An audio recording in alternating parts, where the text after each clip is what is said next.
Hello, everybody. Welcome to this very special event to announce the 2021 finalists for the leading international prize for history writing, the Cundill History Prize. My name's Dan Snow.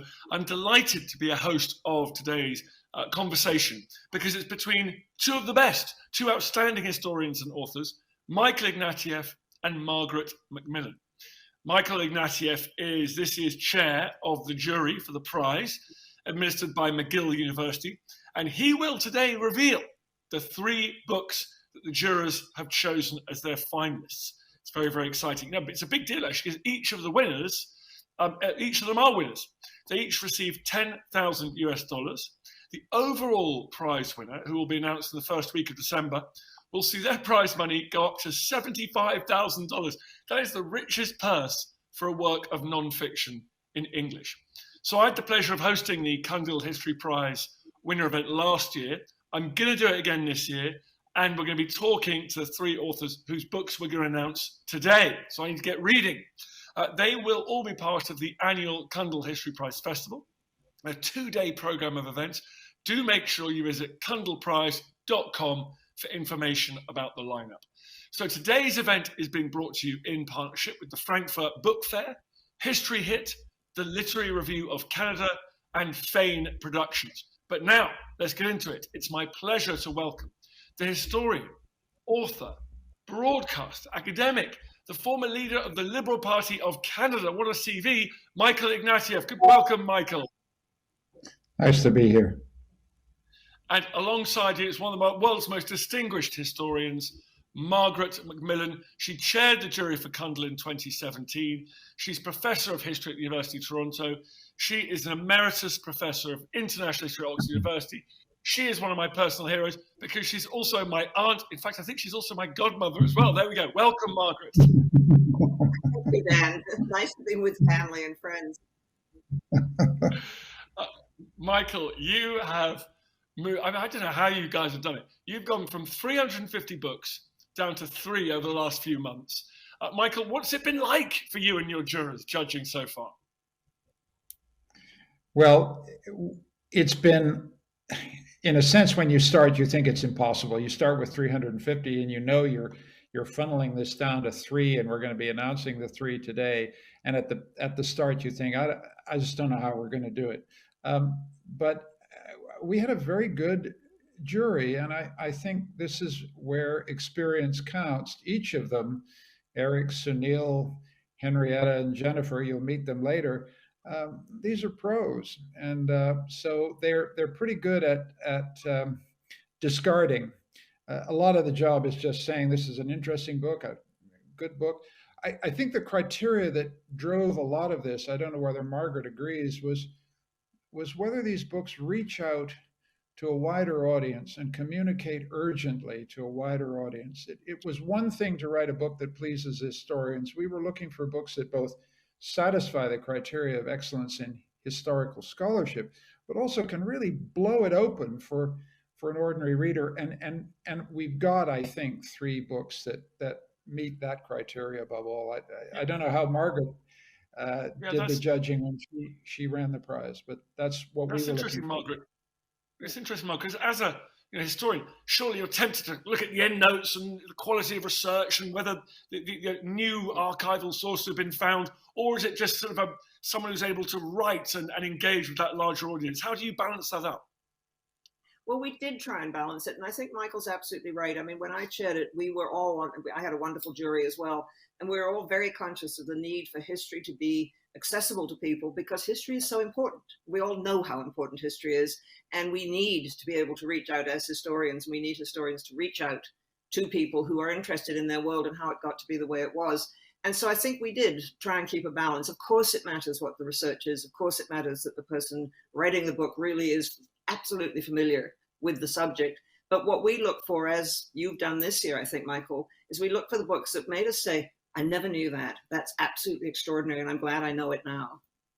Speaking of knowing it now, let's find out who the first finalist is. It's time for the chair of the jury to reveal that first finalist for this year's Cundill History Prize. The first finalist is The Horde, How the Mongols Changed the World by Marie Favereau, The book's published by Belknap Press of Harvard University Press, and the Horde chronicles the 300-year reign of the Mongol horde and shows how their empire left a lasting trace on the history of Russia, Eastern Europe, Central Asia, and the Middle East. My jurors and I thought the Horde was really vividly written, history on a vast canvas that enabled us to see the Mongols through their own eyes. And an amazing picture emerges of a mobile empire constantly on the move, whose very flexibility and ability to integrate and work with alien peoples accounts for their extraordinary historical impact. Well, another one, Margaret, isn't it, of these huge kind of transcontinental histories that we're getting at the moment, which are just linking different regions and across different periods. It's just fascinating stuff. I think it's wonderful. And I looked at the longer list before the three finalists. Well, I don't know the three finalists, but I looked at the short list. And I thought, it encompasses the world. I mean, it goes from Africa to Latin America to Asia, Europe, the Americas, which is what I think history should do. And the Mongol horde, I mean, it's a phrase I know.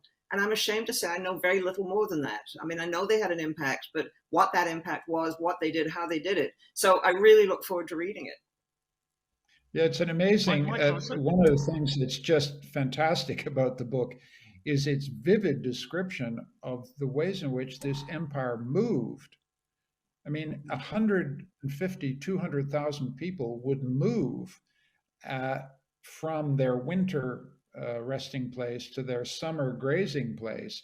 100,000 felt tents would be packed up and move. And so she has this incredibly vivid description of an empire that literally moved its capital, twice or three times a year and conducted all its businesses in these felt tents that could hold as many as 1,000 people. So it's very, very gripping, and it changes your view of empire, because I think our view of empire is that you got to have a capital city and everything's stuck down and it's like the Romans. But this was a mobile empire, and part of its success and it survived so long precisely because it was mobile. So it was really an eye-opener to me too. And Michael, no shortage of extraordinary characters as well, I suspect. Yeah, I mean, it starts with Genghis Khan, and it charts the history of his descendants, and it follows one particular part of the Mongol Empire, the Western Empire, which I hadn't realized how far it had got into places like Hungary. I'd always understood that it had shaped, profoundly shaped the history of Muscovy and Russia, but they went much further west and south. They basically got to the Adriatic, and they went right down into the Middle East. And so in all these ways, the book changes our view. And instead of thinking of the Mongols as something that's very, very distant, you really felt that this empire shaped a much wider region of the world than we had assumed. So it's a terrific book and beautifully written. Margaret, it can't be accidental that at the moment, this time of engagement between East and West, anxiety, but also enormous trade and exchange, we're suddenly looking again at these giant Eurasian stories. As someone who's been studying Chinese history from long before it was fashionable, does that feel that it is something of this moment? I think so, because what we saw, what I grew up in, was a world that was shaped by the European empires, and they were mostly seaborne empires, when people got in ships and went around the world. And I think we overlooked the land empires, the Chinese, the Qing, for example, the Manchu dynasty in China, which extended China's borders enormously, the Russians, who built a great empire on land, not at sea, and of course the Mongols. I think what's also happening is we're realizing that empire has not gone away. It's merely been sleeping.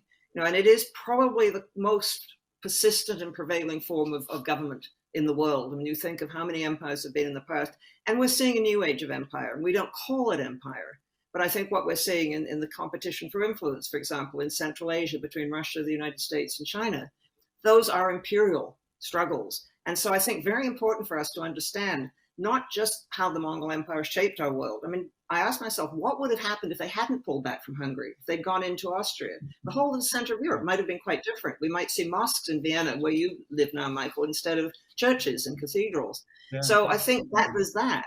But it's also very relevant for our present world, because we are, I think, I would argue, looking at an age of new sorts of empires. Well, let's get on to the second book. Can you bring in, Michael, the second of this year's finalists? The second book we've chosen to be a finalist for the 2021 Cundill History Prize is Survivors: Children's Lives After the Holocaust by Rebecca Clifford. The book's published by Yale University Press. Survivors tells the story of the child survivors of the Holocaust from 1945 to the present day, using archive and oral interview techniques to understand how these children recovered from trauma, rebuilt their lives, and sought to recover this terrible past that they began their lives with. As jurors, we thought that Survivors transforms our understanding of historical trauma in general and its impact on children in particular. It's beautifully written, it's intensively researched, it's very unsentimental, and it's really quite profound, and it makes a lasting contribution to our understanding of the Holocaust and its unending impact on those who survived it. Yes, well, thank you for that, Michael. I've read this book, and I agree, it's astonishing. I was very struck, Michael, by a lot of it is about history itself, because some of these young people didn't remember what had happened to them during the Holocaust. And you have to go on a journey to they have to interrogate whether they want to find out or not. And I found that very, very challenging. Yes, it transformed my idea of trauma and memory, because many of these kids were then studied by famous psychologists like Anna Freud and everything, looking for traumatic injury through their lives. And in fact, many of these kids as adults proved extraordinarily resilient, had some difficulty even thinking of themselves as survivors, encountered resistance from other more adult survivors who said, "You're not really a survivor at all. You were a kid. What did you know? What did you go through?" And they had to fight for the right to be considered survivors. And then the most challenging thing for me was that you would think a child who survived Mauthausen or Dachau or, God help us, Auschwitz, nothing else that happened in their life would matter as much as that. And the significant thing is that Clifford shows that these people had lives. They had long, complicated lives long after the Holocaust. And the book ends with one of the women saying, the worst thing that happened to me was not Auschwitz. It was the death of my beloved husband. So that you understood that you had to reinsert this traumatic beginning to their lives within the scope of an entire life, and then begin to resituate your understanding of the Holocaust itself. So it's a very profound book. It really changed my mind about a lot of things. Margaret, I suppose it's unsurprising, but the Holocaust does still exert such an extraordinary, dark fascination for us. It does, and I had thought that perhaps we had explored every aspect of it, but this is clearly a new and very stimulating and very profound work. And I think to look at the children, I assume, I haven't read the book yet, but again, you make me want to read it right away, that we will learn something from it about children too, and about how children deal with trauma. And this is something that is still with us. We think of the children who are sitting on the American border who've been traumatized by being separated from their parents. We're thinking of I think of the child refugees. So again, it seems to me that this is an exploration of an enormously important episode in history, one which we still puzzle about. I mean, I think one of the great questions of the 20th century is how could that have happened? How could the Germans have done it? In many ways, one of the most civilized countries in Europe, with wonderful arts, music, institutions. So it's a puzzle for us, which I think we have to keep thinking about because it matters to us. But I think also to look at the children, I think will perhaps help us to think about what's happening to children today. The point that Margaret makes about children today is, I think, important. One of the things that Clifford, the author, keeps insisting upon is that children are agents. They're not simply passive, innocent victims of historical processes. These children often shaped narratives of what happened to them that were highly imaginative and sometimes actually false. They often decided, I am not going to talk about this, and I don't care how many well-meaning shrinks come at me. This is my story. It's not your story, so leave me alone. There were many different reactions by children to this experience, and she restores to the children a kind of agency, which I think is very important in thinking about childhood in general. So it's an impressive book that, as Margaret is suggesting, will, I think, change the way we think about childhood and childhood trauma in many other different contexts beside the Holocaust. Well, let's talk about another impressive book now. One more book can join the trio of finalists. Michael Ignatieff, tell us what it is. The third and final book being named a 2021 Cundill History Prize finalist is Blood on the River, a chronicle of mutiny and freedom on the wild coast by Margaret Cars. The book is published by the New Press. Blood on the River is the story of a slave rebellion that took place in 1763 in a Dutch colony in the present-day Guyana on the Atlantic coast of South America. Using 18th century Dutch sources, it tells the story of a slave rebellion and its bloody suppression from the side of the Dutch on one hand, and uniquely also from the side of the slaves themselves.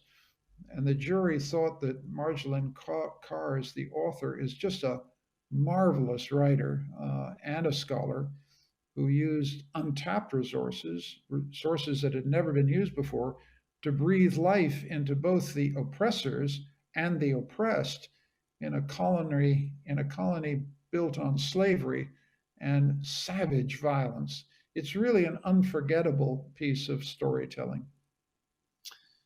Margaret, we've got Eurasian empires, we've got the Holocaust, and we've got slavery. I mean, these are things that we are all talking about in much beyond the Cundill Prize at the moment. It seems to me exactly what the Cundill Prize should be doing, looking at books that deal with extremely important questions which continue to resonate in our world and continue to be important for us, and bringing fresh insights. And I love the way in which all three books bring fresh material, to actually find what the slaves themselves were saying. I gather that the testimonies in the book, or I don't know how they were collected, but so often we see history from the top down, and sometimes it's impossible to recover the voices of those who are in subordinate positions. And this book clearly does. And I think that's very important. And again, rather like the children in the second book, it restores a sort of agency to those who were slaves and helps us, I think. And I'm going to be doing a lot of reading in the next few weeks because all these books sound wonderful. It helps us to understand better what the slaves were thinking and feeling and doing. I'm very much looking forward to reading it as well. Michael, could you tell us a little bit more about those sources, and particularly those that have managed to record the feelings, dreams, aspirations, and experiences of the enslaved people? I mean, I think the context for the book is a kind of revolution in Dutch consciousness of its empire, of its imperial past, and of slavery. I don't know whether if you've been down to the Rijksmuseum in Amsterdam, that wonderful museum, every, one of those famous, portraits of rich 17th century merchants now has a little additional label beside the picture telling you that this rich guy made his money on pepper and sugar and made it therefore on slavery. So the whole society is rethinking its slave legacy, and Margaret Cars then discovered an archive in which the reason we hear the slaves is that the slaves were put on trial and for their part in this rebellion. And the rebellion, by the way, completely controlled the colony for a year. They completely drove out the Dutch, and so they ran their own world for a year.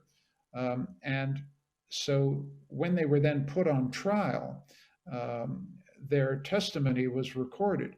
Now, they were in fear of their lives and they suffered horrible punishments afterwards, but any verbatim commentary from slaves is especially precious, especially in the 18th century. And that makes the book extraordinarily dramatic, because both the governors of the colony who reassert control and the slaves who seize control speak to us across 250 years of time, and it's very thrilling and very chilling. And then the horrendous violence that was then perpetrated against the slaves to bring the whole thing back into order. I mean, it's a chilling but extremely dramatic story that, as I said about Clifford, and as Margaret's pointed out, restores the agency of the slaves who rose up against their masters. Margaret, we are talking about slavery a lot. Michael mentions that in Holland, in the Dutch, we are going through a very similar process here in the UK at the moment, arguing about how we should curate these objects, statues that are connected with traffic and the trade in enslaved human beings. What does this mean? What is happening at the moment? Well, I think history is so often affected by what's happening to us at the time. And so the sorts of questions that we ask about the past will change because we have new questions and new concerns. An example I often give is women's history, which when I went to the University of Toronto just wasn't a subject. It wasn't even in the index of general histories. And it became a subject of historical inquiry really in the 1970s and 80s with the first wave of feminism. And I think countries, as Michael has pointed out, in the case of the Netherlands and Britain, as you mentioned, are looking at their own histories and asking different questions because they are concerned about the heritage and the persistence of racism in their own societies. And so I think this is very much part of what history does. I mean, I think, Michael's probably had this experience, and you've probably had it, Dan, of people saying it must be nice to do history because once you've got it, you don't have to change anything. And we know that history is constantly changing because we're changing. And I think the Cundill list really reflects that. Those authors are asking new questions about the past. Michael is both a historian and somebody who has been a practical politician. What does that? Historians now are being drawn into the politics. People call them culture wars. What is the job of a historian today? The facts, the disagreeable facts. I mean, I just think that the past is never past. To an astonishing degree, the politics of the 21st century continues to be a debate about the past. In Canada, the debate is about our handling of our Aboriginal heritage and our treatment of our Aboriginal brothers and sisters. In Britain, it's the constant agonized debate about the colonial legacy, some regarding the empire with pride, others regarding it with shame, and on and on and on. And the discussion in politics is highly moralized, and it's designed to win votes or, win adherence. So the job of a historian in that say is to say, listen, history is not a morality play, and history doesn't have a kind of, green box that ticks one side as right and the other wrong. All a historian can do, and Marjolijn Kars does it in this book, is just show what Dutch colonialism and the extraction of sugar out of Latin and South America actually looked like. And you cannot be a Dutch citizen in the 21st century and not look that stuff in the face. You can be proud of, the Dutch, golden age, as they call it, that wonderful period that we celebrate when we look at Rembrandt's portraits. But it was built on a terrible exploitation of human beings. And you can continue to love those paintings and love the achievements of the Dutch Republic in that period and even be proud of being a Dutch citizen, but you've got to look this stuff in the eye in the same way that a Canadian has to look what happened to Aboriginal peoples in the eye, in the same way that British people have to look at the sheer number of slave owners who built the fortunes on which the prosperity and magnificence of London was built. I mean, these are just facts that have to be lived with, accepted, and understood. And a historian's job is just to be unremitting and unapologetic about, presenting, and try not to be drawn into and become the plaything of one political side or another. And it's very, very difficult. And I think it's something that is just extraordinarily salient about modern politics. You look at American politics; they're still fighting the Civil War. It's not over, and so this is why historians have a central role in just clarifying what happened. I don't know what Margaret thinks. I mean, maybe I've been too vehement on this subject. I don't know. Margaret, is it exhilarating being a historian at the moment? Well, it is and it isn't. I mean, I agree with Michael. We're being drawn in, and I think sometimes used in ways which don't become us. And it's not our job to sit as judges on the past. I think our job is to describe as honestly as we can the past. And as I said earlier, ask new questions about it, because sometimes the evidence can be looked at in different ways. And I think we need to do that, or we need to uncover new evidence. I always shudder when governments say we must teach this kind of history or that kind of history, because we've seen where that leads. An official view of history is something that stifles debate, that puts everything into a box. And I don't think we want that. I think what we do, and we can have our own views because we are citizens and we are people in other ways besides being historians. But I think what we do is put out what we think about the past, as argued as best we can. And then at a certain stage, it is up to those who read our books or listen to us to make up their own minds. I don't want to tell people what to think about the past. I want to make them aware of issues about the past. And so I see our job very much as saying, wait a minute, you haven't thought of this, or what about that? I mean, we're like those really tiresome people at dinner parties who say you can't have got the train on that day because they weren't running that day. The people who are nitpicking about facts. But we are, in a way, Michael, aren't we? We care deeply about facts. We do, but I think there's another more painful aspect of this. We're human beings. We're not all seeing, and many of us, I'm speaking of myself now, are inhabited precisely by the same historical mythologies we need to criticize. I mean, as a Canadian citizen, there's just a lot about the record of Canada's history towards Aboriginal peoples of which I was not really fully aware. And so I registered shock when my Aboriginal fellow citizens recorded a very different view of the national story than I had. And so we're also drawn into this debate because we are inhabited by some of these illusions and falsehoods and sentimentalities. All we can do as professional historians is then go back to whatever sources we can find and kind of establish, using our professional skills, what we think has happened. But sometimes that means a very painful reckoning with our own illusions and presuppositions. Michael, let's talk about the enormous list of books that you and your fellow judges looked at. Is it possible to draw any conclusions, to take the temperature of our times, but via the books that you were presented with? What's that tell us about what the consumers of history are looking for and what the producers of history want to write about? Well, I think that the historians that we were looking at, the subjects that are surging up are empire, reckoning with empire, slavery, colonialism, relations between the races, and I think also the relation between the sexes and genders. I think it's, empire, race, and sex.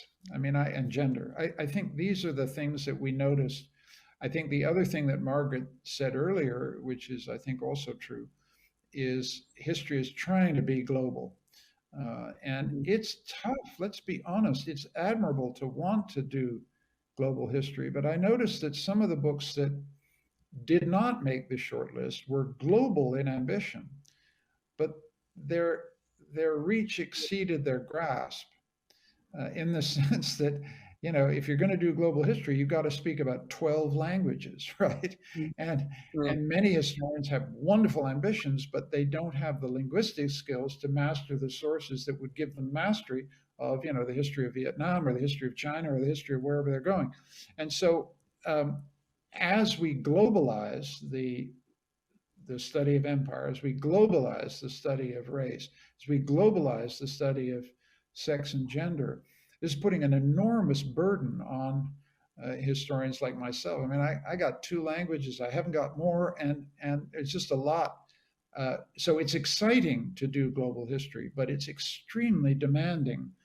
And the trouble with great history is the minute a historian doesn't have full command of a period or place, it shows in the prose. And so a lot of the books that I admire their ambition, but they didn't make the cut because they just didn't have this grasp of all the sources. And this is a big challenge for global history going forward. And I think, in fact, that global history is beyond the capacity of individual persons. We may in the future have a bit of history with teams, simply because we can't all learn Vietnamese, Chinese, Filipino, and all these things to do justice to the full range of these issues. Well, thanks, Michael, for destroying my dream of writing a great global history of the Anglo-French struggle of the 18th century on every continent for global mastery. So I'll just shelve that long-held ambition because I completely agree with you.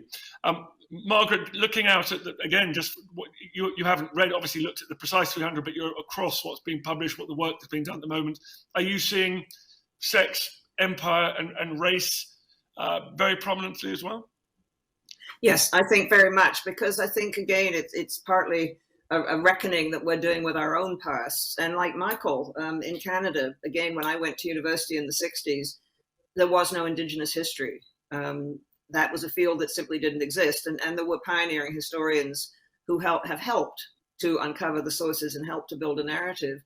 The other thing I think that is now preoccupying us more is threats to established orders. I think we're becoming preoccupied with radical populism. We're becoming preoccupied with what happens to democracies when they fail to uphold their own democratic values. So I think we are moving into a sort of political history. I mean, we're already doing political history when we look at imperialism, but I think that the impact of politics, possibly the impact of the Trump presidency, has made us think again about how democracies came into being and how they sometimes disappear. And so I think, I suspect, I may be wrong, that we will see more in future on those sort of subjects. Are we going to see Margaret MacMillan on that subject? I'd love it. No, well, I'd like to see Michael Ignatieff on the subject. So well, perhaps we can do a collaborative history. There you go, folks. You heard it here first. Sign them up, somebody, and perhaps with a dose of climate breakdown and pandemic disease as well. Thank you very much, Michael and Margaret. That was such an enjoyable conversation. I hope you all enjoyed watching it. Thank you for joining us today. We hope this is the beginning of your journey with these 3 outstanding books. I am off to an online bookstore right now to buy a couple of them. I can guarantee that. As a next step, I urge you to head over to the prize website, cundillprize.com. Awaiting you there are Michael's fellow jurors. You've got Eric Fuller, Henrietta Harrison, Sunil Kilnani, and Jennifer Morgan, talking about the 3 finalists in more depth in a series of videos. And you can read extracts from the titles, you can tune into podcast interviews with the authors, and much more besides. They've got you covered. I hope to see you all at the Cundill History Prize Festival in December, but goodbye for now.